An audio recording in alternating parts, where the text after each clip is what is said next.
پشتی دو مهنگ گرتنا درگه مزگفتان بو یکم جار دمها رمضان دا درگه مزگفتا هاتن وکرن و یکم نویجا بکم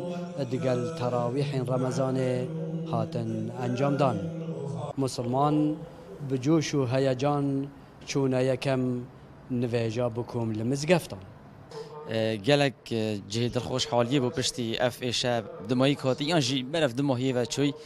جمعه هاتینا فاكرا ومهميا شوق هبو نفيج جماعات تايبتي هيفا رمضان الحمد لله يعني هرچن اوان ده روز دماهی که امشاین نفيجا جماعات بكين وسپاس بو خوده و هرباس سپاس یا نجدار و دختر اوانات كين افت هاري کار بنكو اف ایشه برف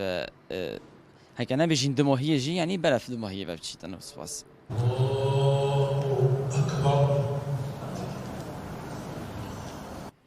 نویشکرین قصدا مزگفتا کرین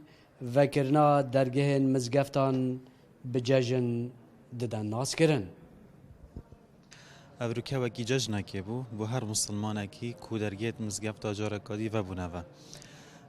لی البرانبری و چنده جی ام جبیر نکین که مطرسیا وی ویروسی اجتماعی. مسلمان وک اتناخ خدا و هر وصلان